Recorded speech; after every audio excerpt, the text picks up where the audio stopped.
안녕하세요.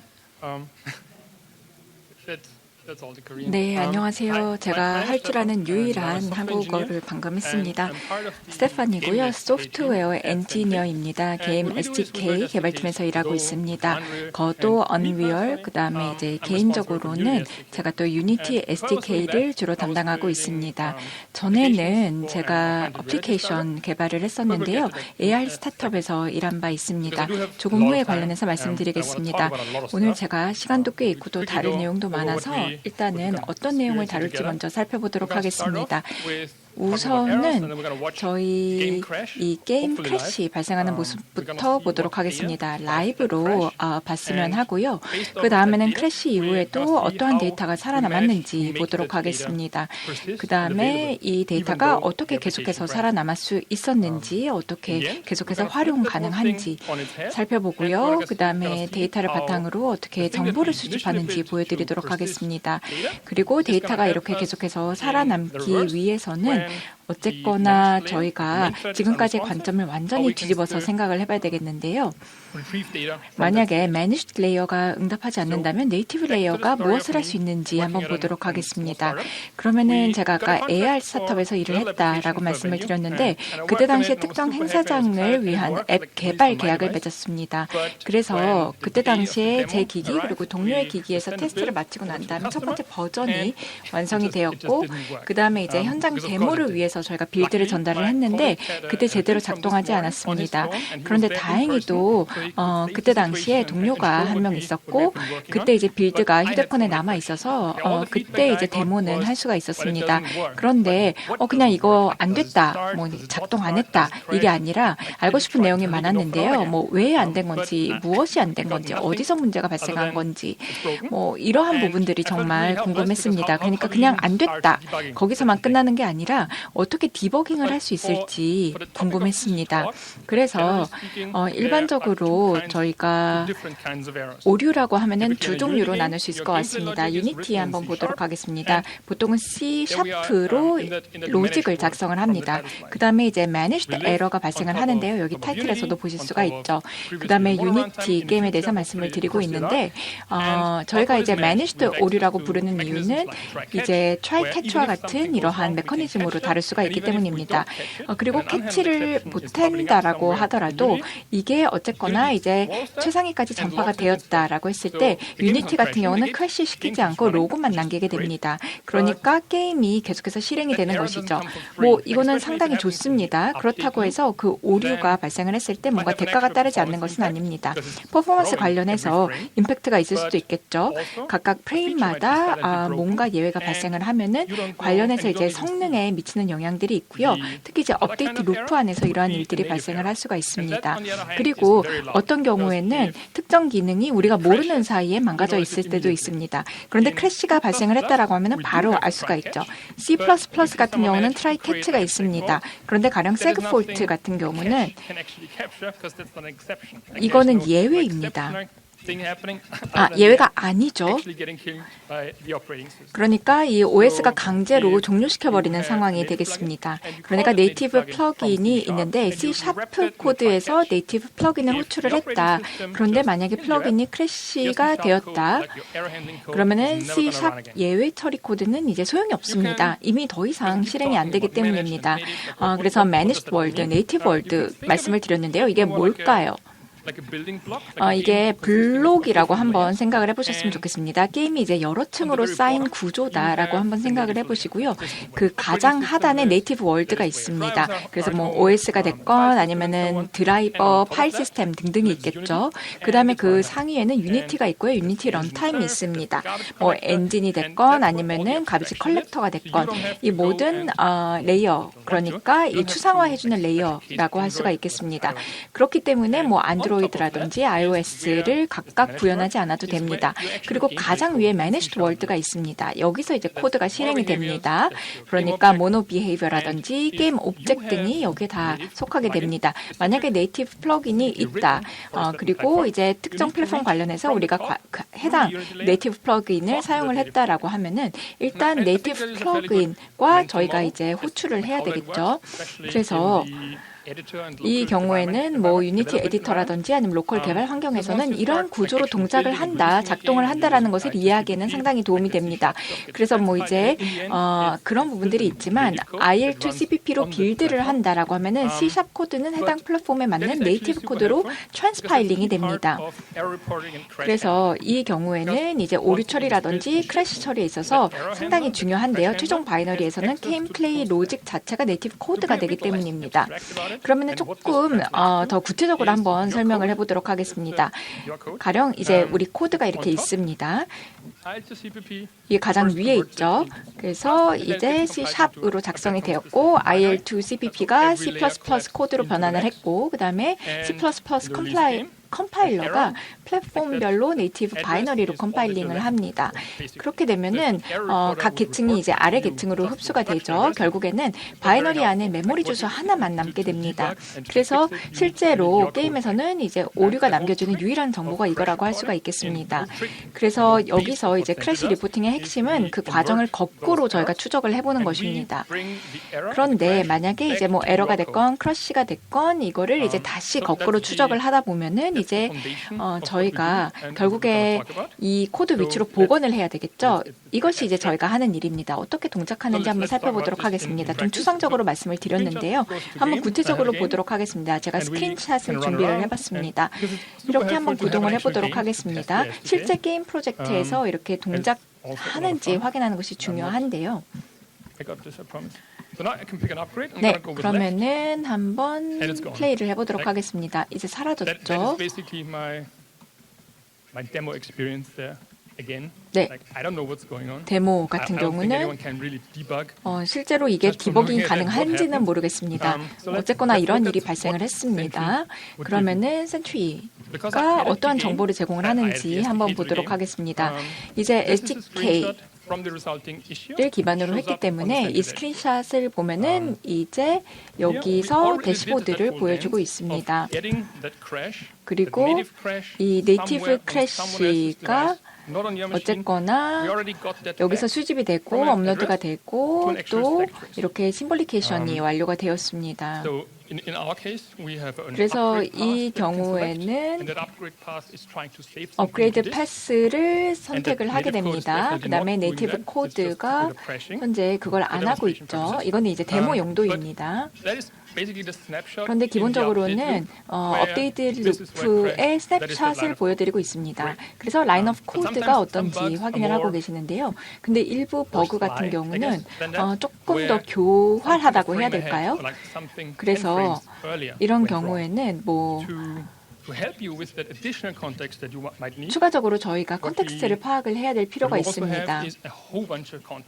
그래서 결국에는 여기서 컨텍스트가 중요하다라고 할 수가 있겠는데요.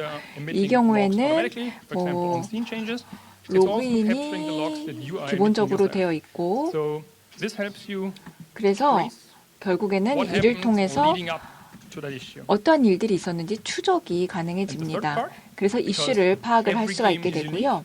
그리고 모든 게임은 다 유니크합니다. 그렇기 때문에 나만의 커스텀 컨텍스트를 이해를 할 수가 있어야 됩니다. 그러니까 뭐 플레이노트라든지 스트링이라든지 아니면은 뭐 딕셔너리와 같은 이런 것 수도 있겠고요. 그런데 보통은 저희가 디버깅에 필요한 것들, OS라든지 아니면 OS 버전이라든지 플랫폼 정보라든지 이런 부분들을 파악을 하려고 합니다.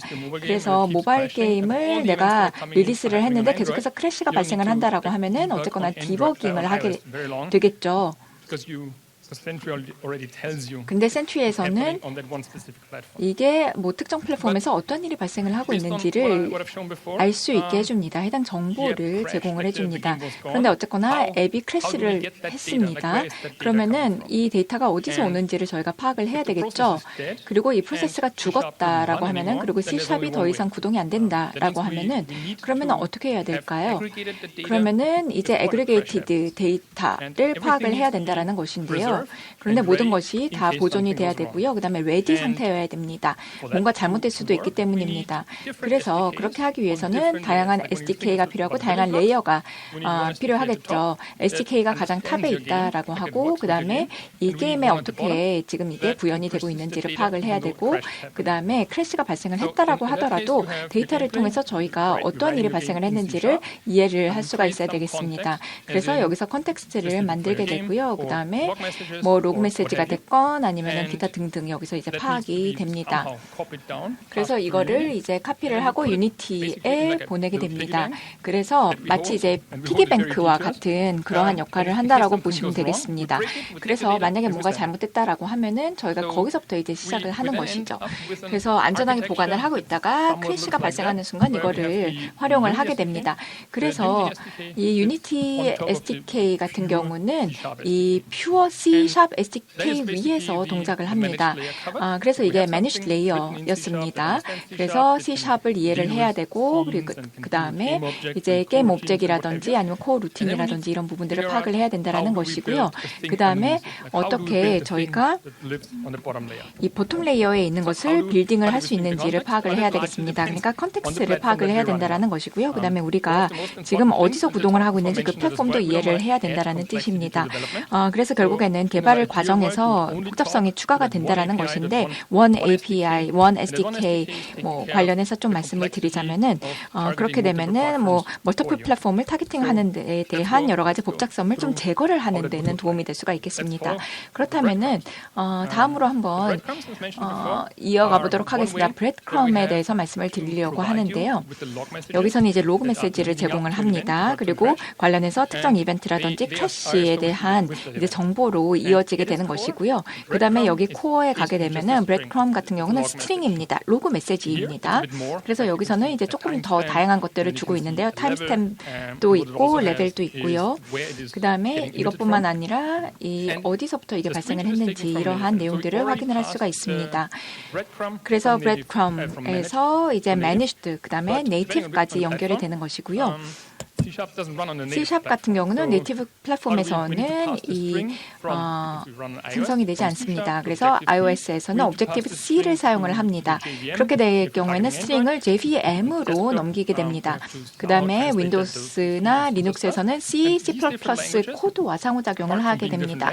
그러니까 이제 프로그래밍 언어도 다르지만 실제로 뭐 유형이라든지 메모리 관리하는 방식도 다 다릅니다. 그렇기 때문에 그 바운더리를 잘 설정을 해야 되고요. 브레드크럼을 구성하는 데이터를 잘 네이티브 레이어로 복사를 해야 됩니다.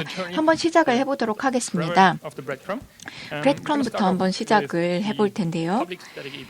그러니까 퍼블릭 API에서 시작을 하고 그 다음에 이게 SDK와 상호작용할 수 있는 다양한 방법들을 제공을 합니다. 그래서 이제 퍼블릭 스태틱 API를 제공을 하고 모든 호출이 API를 통해서 이루어지도록 설계를 합니다.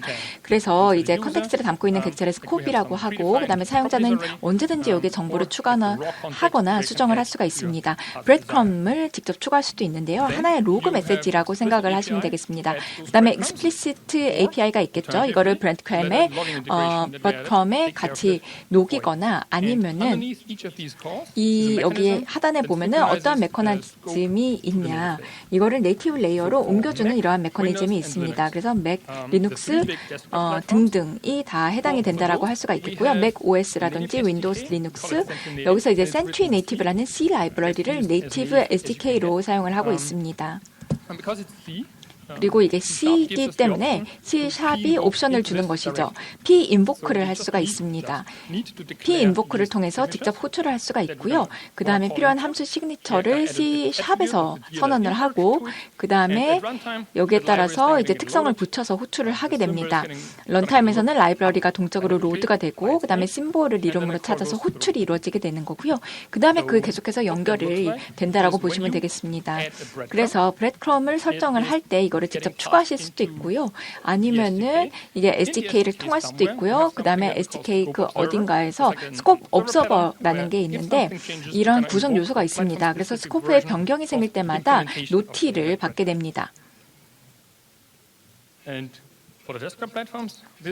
다음에 이 다양한 플랫폼을 지원을 해야 되기 때문에 저희가 추상화 계층을 두고 있고요. 지금 보시는 거는 P 인보크 바인딩입니다. 그래서 여기서 이 센트리가 런타임에게 네이티브 함수를 어디서 찾을지 알려주고요. 엑스턴은 메서드가 C# body를 갖고 있지 않다라는 뜻이고요. 그 다음에 여기서의 시그니처를 한번 보도록 하겠습니다. 이 마셜러에게 managed, 그 다음에 네이티브의 경계를 넘을 때 매개 변수, 그 다음에 반환값을 어떻게 배치하고 변환해야 되는지를 알려줍니다.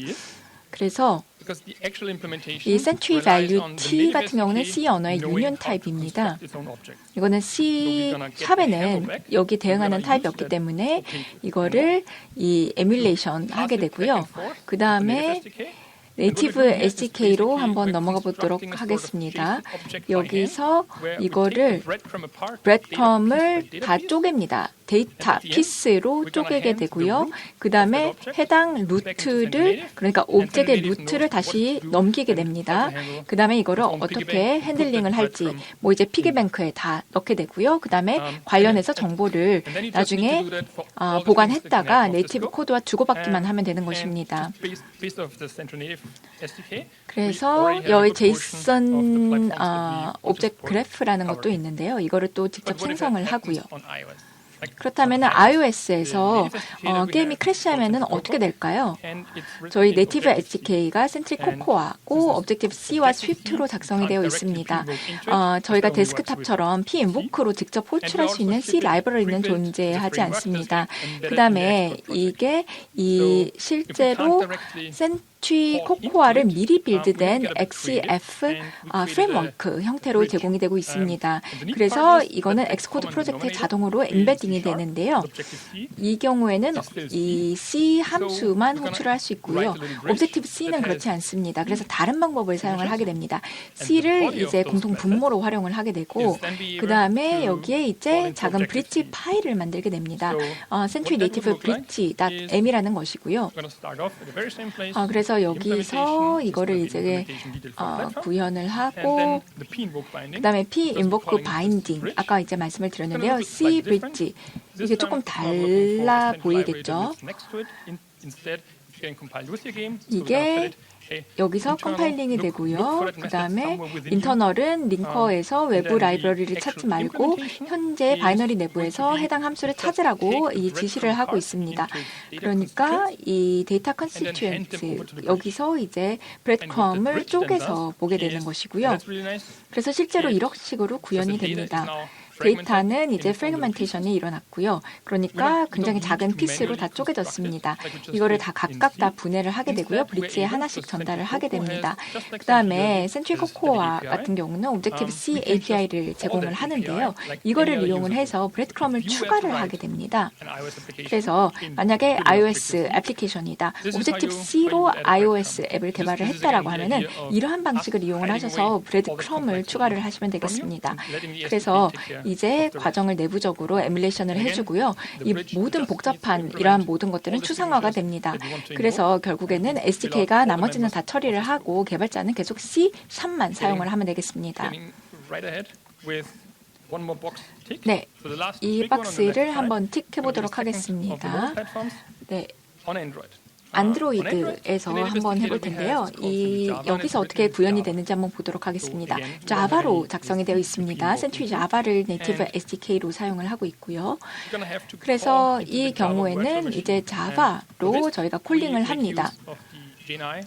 이 경우에는 이 유니티가 제공하는 JNI 를 이용을 해서 JVM으로 진입을 합니다. 이 직접 호출할 수 있는 C 함수가 없기 때문이고요. 그래서 여기서 안드로이드 자바 오브젝트를 생성을 하고 그 다음에 메서드를 호출을 하고 필요한 데이터를 전달을 하게 됩니다.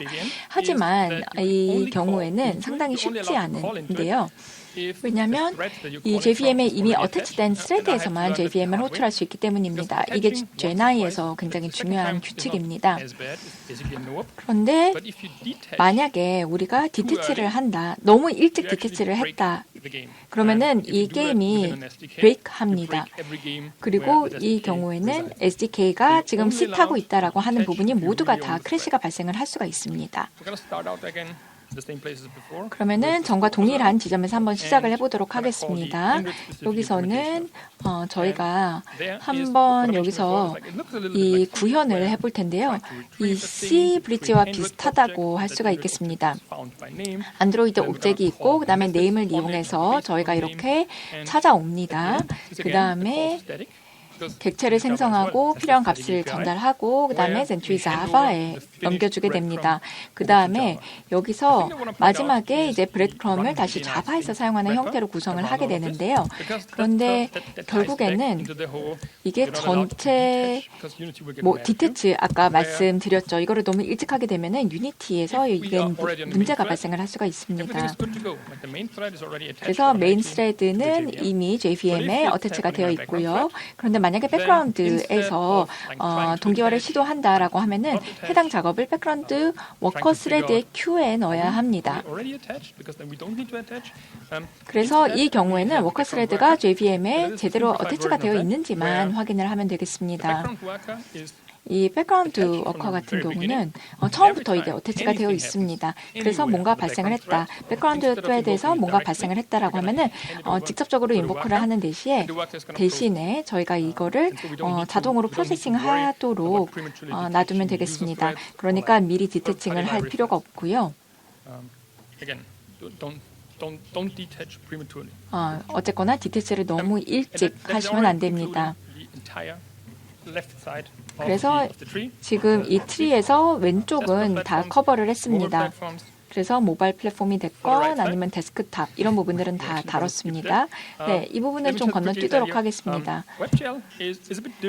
네, 그리고 저희 다음을 한번 볼 텐데요. 지금 이 경우에는 뭐 시니어 트레드라든지 이렇게 자체적인 문제가 발생을 할 수가 있습니다. 그래서 이 콘솔을 한번 놓고 봤을 때 이 전체 SDK의 새로운 또 컴플렉시티, 복잡도를 제공을 할 수가 있습니다. 이건 이제 웹 GL 관련해서 말씀을 드리고 있는데요. 뭐 네트워킹이 어떻게 핸들링이 되는지 이런 부분 관련해서 이거는 굉장히 스페시픽하게 작동을 하기 때문에 네이티브 SDK 같은 경우는 저희가 따로 제공을 하고 있습니다. 콘솔 플랫폼을 지원하기 위해서 전용으로 제공을 하는 것입니다. 이 콘솔 플랫폼 같은 경우는 이제 사용할 수 없는 API가 있기 때문에 일부 기능에 또 접근이 제한되기 때문입니다. 그래서 저희가 네이티브 핸들링에 대해서 말씀을 드렸고요. 그 다음에 이거를 다시 메쉬에 어떻게 연결을 하는지, 그 다음에 또 네이티브 레이어에 어떻게 연결을 해서 핸들링을 하는지에 대해서 말씀을 드렸습니다. 하지만 크래시 같은 경우는 발생합니다. 이렇게 되면은 또 어떤 경우에는 반응이 없을 때도 있습니다. 그럴 경우에는 플레이어가 그냥 애플리케이션을 완전히 그냥 닫아버려야 될 때도 있습니다. 그래서 앱을 강제 종료하고 그 다음에 이제 크래시가 발생을 해서 리포트가 수집되는 경우도 있는데요. 그럼에도 불구하고 왜 이런 일이 발생하는지 모르는 경우가 많습니다. 그렇기 때문에 저희가 유니티 바깥에서 이거를 계속해서 감시를 하다가 이를 자동으로 보고하게 하면 어떨까 이런 생각을 했습니다. 보통은 저희가 뭔가가 발생을 해야지만 리포트가 생성이 되는 것이죠. 그래서 저희가 기존에는 뭐 퓨어 C#이라든지 관련해서 비슷한 것들을 한번 트라이를 해봤습니다. 뭐 업데이트 룹을 사용을 했었고요. 그런데 이제 그렇게 성공적이지는 않았습니다. 가장 최근의 업데이트가 너무 시간이 오래 걸렸다라든지 아니면 이러한 내용들을 제공을 하기는 하는데요. 그런데 여기 보면은 스택 트레이스가 없었습니다. 그러니까 마지막 프레임 여기서 멈췄다. 그런데 뭐 정확하게 어느 코드에서 멈췄는지 이런 부분들은 파악하기가 어려웠던 것이죠. 그래서 저희가 이제 IL2 CPP 빌드 과정이 큰 도움이 되고 있습니다. 네이티브 어셈블리에서 이 C# 소스 코드와 라인 번호로 복원하는 방법을 이미 해결을 했기 때문인데요. 그러니까 하트비트라고 저희가 부르고 있는데 이 메인 슬레이드가 하트비트를 주기적으로 보내면서 타임스탬프를 계속해서 갱신을 합니다. 계속해서 살아있는지를 확인을 하는 셈이죠. 그래서 만약 타임스탬프가 5초 이상 갱신이 되지 않았다라고 하면은 이게 메인 스레드가 어딘가에서 멈췄구나라고 판단을 할 수가 있는 것입니다. 그렇게 되면은 이제 일시 중단을 할 수가 있게 되고요. 그 다음에 조사를 하고 그 다음에 이벤트를 만들게 됩니다. 그렇게 되면은 지금 현재 현황이 어떤지를 확인을 하고 그 다음에 어떤 임플리케이션이 있는지까지도 확인을 하고 난 다음에 그 다음에 이벤트로 만들어서 리포팅을 할 수가 있습니다. 설정 자체는 상당히 간단합니다. 그냥 기능을 끄거나 켤 수가 있고요. 아니면은 내가 얼마 동안 멈춰 있어야 이거를 행으로 판단을 해서 보고할 것인지 관련해서도 설정을 할 수가 있습니다. 그 다음에 이제 다른 것도 다 마찬가지지만 모든 작업을 다 SDK가 자동으로 처리를 하고 있습니다. 그래서 하트비트 타임스탬프를 갱신을 하기 위해서 이 경우에도 p-invoker를 사용을 해서 네이티브 SDK로 호출을 하고 있습니다. 그리고 메인 스레드가 계속해서 작동을 한다 아니면은 타이머를 리세팅을 했다라고 하면은 이게 다 괜찮구나 동작 중이구나라는 것을 확인을 할 수 있습니다. 하지만 그렇지 않다라고 하면은 네이티브 쪽을 봐야 되겠죠. 그래서 이게 좀 까다로울 수가 있는데요. 지금 보셨던 첫 부분에서 네이티브, 센츄리 네이티브 관련해서 말씀을 드렸는데요. 여러 개의 플랫폼에서 이게 다 구동이 가능하다라고 말씀을 드렸습니다. 윈도우가 됐건 맥 OS, 리눅스, 안드로이드 다 가능하고요. 앱 행 기능도 이 방식을 사용을 하고 있습니다. 그렇기 때문에 이 스택 워킹을 하는 대신에 로직 자체는 동일합니다. 그런데 어떻게 우리가 스레드를 액세스를 하고 그 다음에 스택을 가져오는지 이거는 사실 해당 OS마다 다 다릅니다. 그렇기 때문에 조금 다른 구현이 필요하겠습니다. 윈도우즈에서 실제로 동작하는 모습을 보여드리고 있습니다. 트레드 스택 워크 여기서 이제 함수의 본문만 구현을 하면 되겠고요. 그 다음에 이거를 이제 전체적인 맥락을 파악을 합니다. 그 다음에 스택 워킹을 합니다. 그 다음에는 최대한 빨리 리즈밍을 시킵니다. 그래서 여기서 재개를 하고 난 다음에 무엇을 우리가 리트리빙을 하냐. 여기서 이제 확보한 컨텍스트를 바탕으로 이 스택을 언와인딩을 시키고요. 그 다음에 아까 잠깐 언급했던 로 어드레스라든지 아니면은 여기서는 이 맥OS 같은 경우도 동일한데요. 스레드 프리징이라든지 레지스터 읽기, 되감기, 재개 이런 것들이 다 윈도우즈와 동일하다라고 보시면 되겠습니다. 그래서 결국에는 다 비슷합니다. 내가 이걸 다 구축을 해놨다라고 하면은 거의 플랫폼별로 차이가 없다라고 보시면 되겠습니다. 근데 윈도우즈랑 그다음에 맥OS 관련해서 이 thread 같은 경우 이 스테이트 같은 경우는 지금 스토크가 된 상태입니다. 그렇기 때문에 이거는 이제 외부에서 봐야 되는 것이고요. 그 다음에 메인으로 가서 이거를 전체 정보를 다 드래깅을 해서 내가 파악을 해야 됩니다. 리눅스 그 다음에 안드로이드 같은 경우 한번 보도록 하겠습니다. 이 구현 방식을 공유를 하고 있는데요. 여기서는 이제 직접 들어가서 이 스택을 끄집어냈던 윈도우즈 맥 OS와 달리 이 경우에는 지금 여기 뭔가 제대로 작동을 안 하고 있구나. 그러면은 스택 트레이서 리트리버를 이용을 하고 그 다음에 핸들러를 사용을 하게 됩니다. 여기서 저희 자체의 시그널을 읽게 되고요. 그래서 결국에는 스레드에 인터럽트를 걸어서 시그널 핸들러로 들어가게 만듭니다. 그래서 앱행 시그널을 읽고 그 다음에 컨텍스트를 캡처하고 그 다음에 이 스택 워킹을 하고요. 그 다음에 이 워치도그가 핸들러 작업이 끝날 때까지 이 대기를 하는 그러한 개념입니다. 그래서 결국에는 여기서의 목적은 결국에 뭔가 퓨어 리퀘스트가 있었다라고 했을 때 이거를 저희가 스스로 스레드가 보고하도록 만드는 것입니다. 그래서 결과적으로는 이 스크린샷이 동기식으로 요청이 돼서 너무 오래 걸리는 서버 응답을 기다리면서 이 HTTP 요청 상황을 캡처를 하는 것이고요. 그 다음에 순수 C#에서는 다른 C# 스레드의 스택 트레이스에 접근을 할 수가 없습니다. 하지만 이제 네이티브 코드로 컴파일이 되었기 때문에 네이티브 기능은 활용을 할 수가 있습니다. 그래서 몇 가지 이제 플러그인 개발 관련해서 말씀을 드리려고 합니다. 특히나 이제 네이티브 관련해서 좀 말씀을 드리자면요.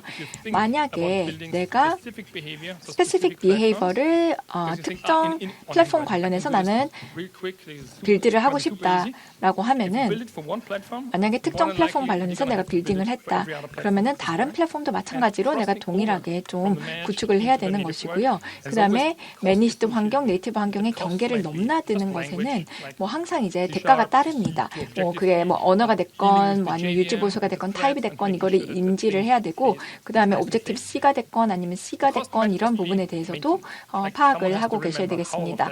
그 다음에 유지보수 말씀을 드렸지만 이게 어떤 식으로 유지보수가 되고 있는지를 아셔야 되는 것이죠. 굉장히 파워풀하지만 거기에 따른 대가를 알고 계셔야 되는 것이고요. 하지만 이거를 빌딩을 했다라고 하면은 이거를 언로킹 하는 것이라든지 아니면 기타 다른 여러 가지 장점들도 많습니다. 그래서 오늘 기본적으로 어떤 내용을 다뤘는지 한번 발표를 좀 되돌아보려고 하는데요. 게임이 어떻게 크래시됐는지를 봤고요. 그 다음에 거기서 어떠한 데이터가 살아남았고 그 이유가 무엇이었는지, 그 다음에 어떻게 네이티브 경계를 넘어서 동기화했는지를 살펴봤고요. 그 다음에 인버스도 봤습니다. 기존의 네이티브 레이어, 그러니까 저희가 이미 임플리멘테이션을 했던 네이티브 레이어, 그러니까 네이티브 레이어를 활용해서 메인 스레드를 감시하는 것뿐만 아니라 어떻게 먹통이 되는 현상을 캡처하는지, 그 다음에 어떻게 이거를 인버스로 파악을 하는지까지도 봤습니다.